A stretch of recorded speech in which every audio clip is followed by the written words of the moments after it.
Astro Health. We discussed Scorpio last week. This week we will look into Sagittarius. Sagittarius.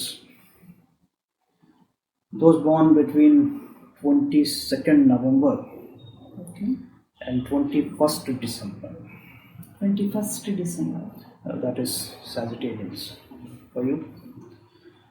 And briefly, Sagittarius, those born in Sagittarius are majestic people. And they like a lot of profundity because Guru, Jupiter, is their owner of the sign. And they believe in going deep into the issues, so they are more professors than creative thinkers. And one interesting phenomenon is that profundity doesn't vibe with creativity. That's the dichotomy, and suddenly they try to be creative with profundity, which confuses a lot of people. That is Sagittarius. And they can be always cheerful, and suddenly they become playful, and their playful nature is also misunderstood. And they can be cheerful and joyful to such an extent that they even ignore the common day-to-day life issues where they ignore the sensitivities of other people as well. And they can be cheerful to the extent of accepting the fact that even if somebody else is offended, or if even they have offended somebody, they don't mind being cheerful with them. It's a very rare phenomenon, because you go normally, what people do, they don't go back to a person whom they have offended. Yes. But Sagittarians will not do that, because they don't believe or accept that they have offended them. Very rare phenomenon. That is precisely why you see a lot of Sagittarians into the army, the forces, the paramilitary, or where you have a lot of combative skills. You have to take on the opposition, and then you need a killer instinct, but still feel happy with yourself. So there is no backtracking or repenting for what you do. It's a very rare quality, and not many are acceptable to that quality. But that's their nature. So there's not much you can do about it. But Sagittarians, because that happens to be the natural ninth sign, because they are generally very lucky people. And mostly the problem they face, as far as health is concerned, is also a peculiar one. Their feet will be sweating during night time, during their sleep, and sometimes they see some sort of a dream which keeps repeating. They forget the dream, again they recollect when that appears to be matching with reality somewhere later. And they feel that somebody is chasing them, or somebody is taunting them, and somebody is creating trouble. These are the weaknesses they suffer from. And mostly the temperature will not be natural. Even during a disease, the doctor will be baffled to see that the patient is not running the kind of temperature which he would otherwise expect. So that's a peculiarity with them, but that's mostly to do with a deficiency of the silicon salt. Silicon. Because the silicon, is, of course, the microchip is made of silicon, which is a semiconductor. The Sagittarians normally live under the influence of some subconscious element inside them, because they are tuned to silicon as a salt. This silicon is said to be between the cerebrum and the cerebellum in the brain, and that is precisely why it is known as a semiconductor. Now, the salt to be used is Silesia 3x. Silesia 3x. But there is a word of caution here. Don't use this salt just like that. It's not like the other signs where I said you can use this. That can be done safely. But if you don't consult a doctor, there can be a problem here. Silesia should not be used. Yeah, it's just like that. But the general remedy is Silesia 3x. But you can't use it just like that, because Silesia will not allow a foreign body in your system. Suppose somebody has a pacemaker or a stent or maybe a rod. There was an orthopedic surgery and you have a rod inside you or something like that, or there is some bacteria or some fungus, some infection still lying. It will immediately ensure that it is thrown out. So the patient has to be very careful with that. He has to consult the doctor, right?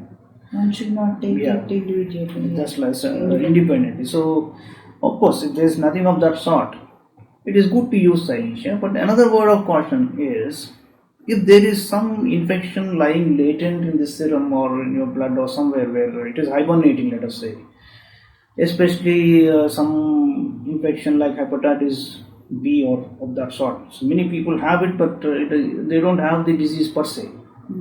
It is revealed when they go for a blood test.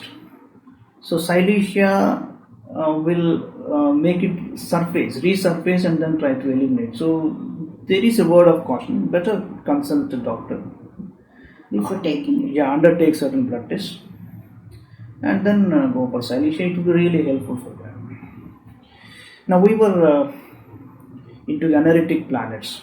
So yes, last week we talked about Anaretic. Yeah, but the point is, I repeat, the Anaretic planet is that planet which is in the 29th or the 30th degree of a sign. Yes. So we talked about Mars Kuja last week. Yes. This week we will see Venus, that is Sukra.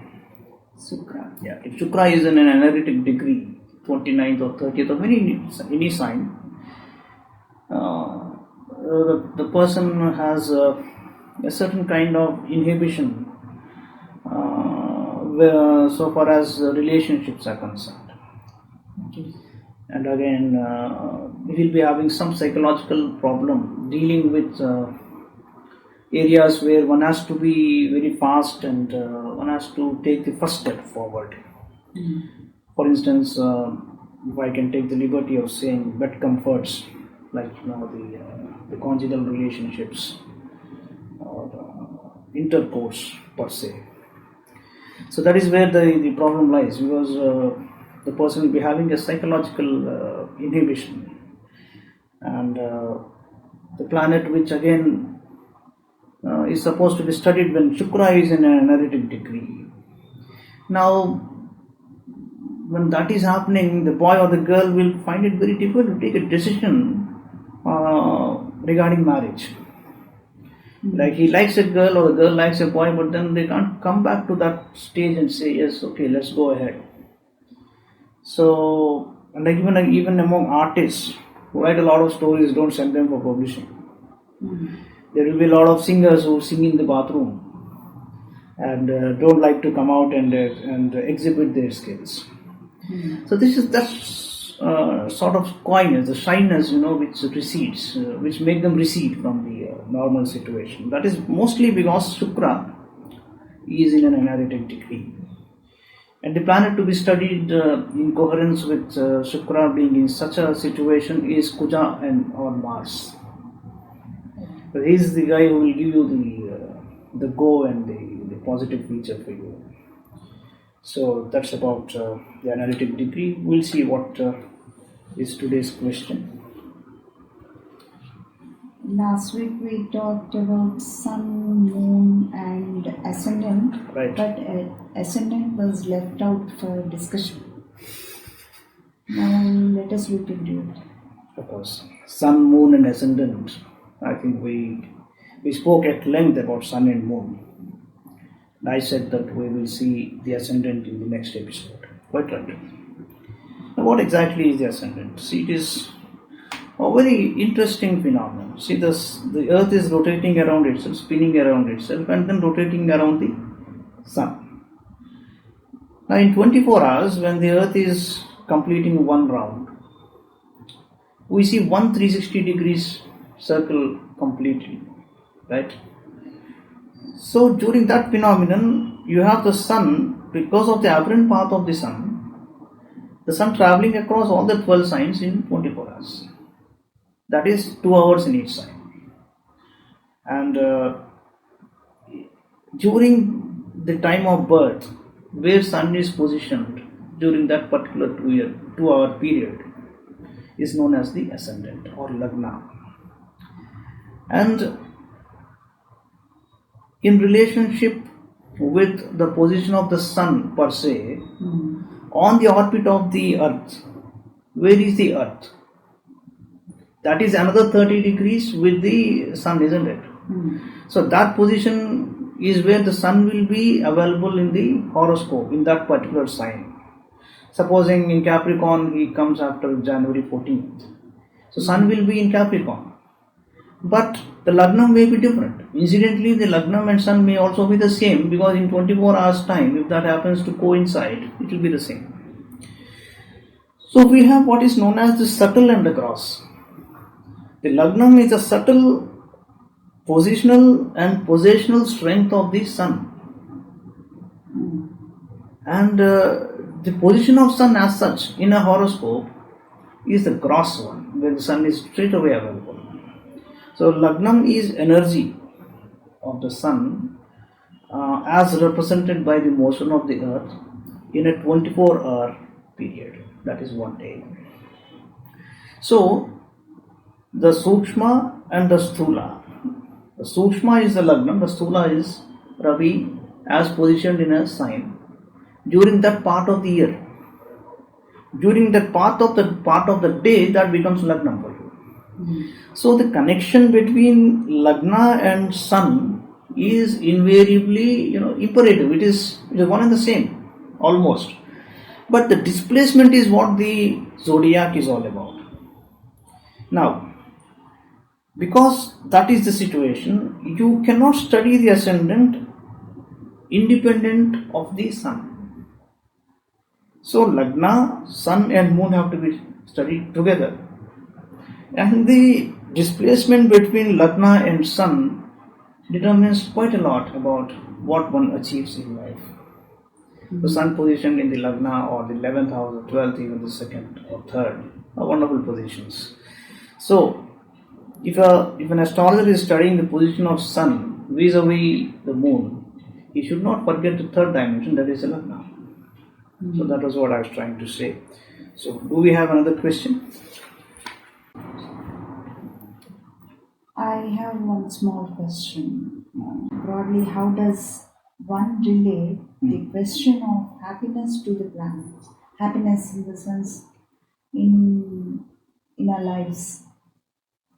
No, you want to know how do you decipher the quantum of happiness when you study the planets? Yes, exactly. What exactly is happiness? Anything. See, I will be happy if you give me a kaju pakoda. Yes. Anything we acquire or we possess, then we feel satiated. Something related to satisfaction. No, I'll quote one very nice verse in English. I don't remember the author. Happy is the man born or taught, that serveth not another's will.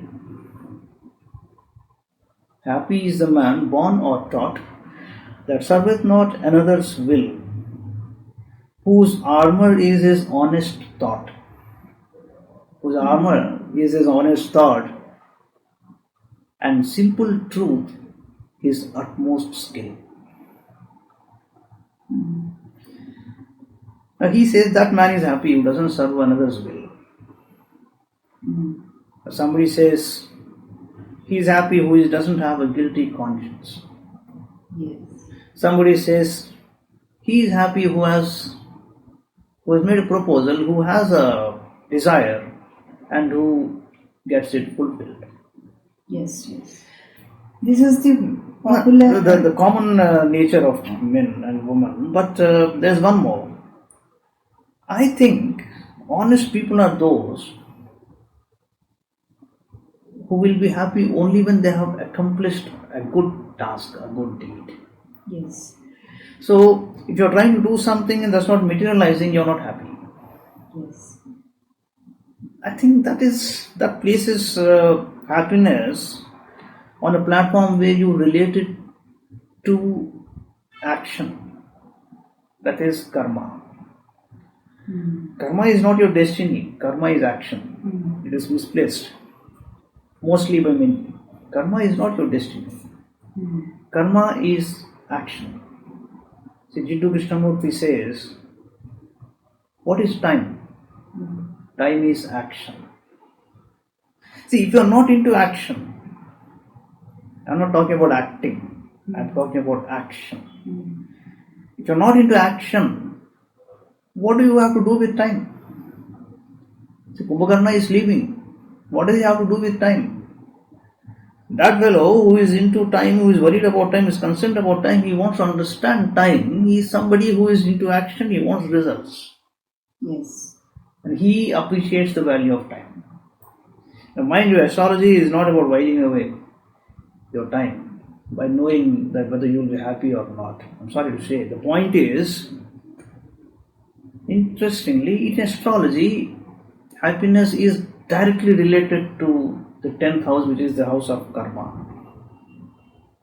Okay. Happiness is not related to fortune or what you get, labha or bhagya, this, that. The scriptures, the sages have related happiness only to action. That is why this place is known as karma bhumi. It's a place where action is important. And they have told us how to go into action. The 10th Lord and Guru, sometimes 10th Lord may be Guru himself. If they are well placed, you are quite happy in life. As simple as that. Because the correct thought enters your mind. You go into the right action. Okay, you may fail, but then you will succeed after some time. But then overall you're quite happy. And supposing the 11th is in the 10th, what happens is you are self-made. You see, when somebody earns interest out of lending money, he may be happy because the interest sounds very nice. Asalukante vadi mudu. But I don't think that's a correct way of being happy. Because you're taxing somebody. When somebody is unhappy, can you be happy? There are a lot of people who are. But that's not happiness. See, if you're self-made, you're wealthy and courageous, you're happy. You're self-tailored. You have constructed a house on your own. You're not built castles and let somebody else do it. You're happy. So that is where astrology comes in. 11th Lord in 10, they will be self-tailored, self-made, and they are wealthy and courageous. Sometimes happiness is related to income. There are people who spend only then they can earn. Usually it happens. Very middle class man, it happens. And sometimes people want to save, but they can't because it goes away in taxes. So whether you are happy today by spending on something, and then keeping it with you and saying, yes, I wanted this, I've got it, I'm happy, that's it. What is the use of getting all sorts of luxuries when you can hardly enjoy? Maybe at 8 or 80 or something. So there's again one configuration that the second Lord, if he is in the 10th house, the person, I know a boy who used to earn by engaging himself in tuitions. teaching small kids, earning his pocket money, and then buying a small calculator or something, or a book which he required for his studies. That's a great way of being happy. You wanted something, you did something and earned it. That's a great way of earning happiness. Related to karma. Karma, yeah. So the second lord is in the 10th house, or the 10th lord is in Lagna, let us say. The person is born into action. That this person whose 10th lord is in Lagna would never consider money as one major element in life. He would prefer losing some crores of rupees, but not losing a single hour wasting it. And supposing the 10th lord and the second lord both are in the Lagna, the person simply has a happy life. That's it. Without any effort. Sometimes you might have envied people being very happy wherever they are, however they are. That is this configuration. That is the second and the 10th lord, both are in the Lagnam. Which means that you are not required to make any choices between doing this or that. They are born into a situation wherein whatever they do is straight and simple. It is very clear. That works for them. That's it. He'll just go there. He'll pick up something, and then that sounds very profitable for him. So there is no wasting of time. So people who have this very sharp bent of mind, they pick up only that which is useful. And again, because the second lord is in the Lagnam, along with the 10th, these people, though they know a lot, though they have studied a lot, though they understand a lot of things, though they are career-wise, and though they are involved in a lot of activity which gives them happiness and wealth together, you will find them deliberately sitting with those common people and enjoying life. Enjoying in small frivolous talk also, because that gives them happiness, and they go all out helping others, because you are happy when you have helped somebody at the end of the day, because that is what is the consciousness of the Almighty all about. When you are treating the other person as Almighty's representative, and then you are helping him or her, you know that somewhere in your own consciousness you are realizing God. That happiness is totally different. Even that is defined in astrology. That is in the second and 10th lord are in the Lagna. Because we think that there is consciousness inside us which represents the Almighty. That may or may not be true. But when you look around, you see so many creatures, so much greenery, so much environment, so many people around you, variety of people around you. The truth is that we are actually inside the consciousness of the Almighty. That is real happiness. So in the next episode, we go into the very karmasthana, that is Makaram, Capricorn.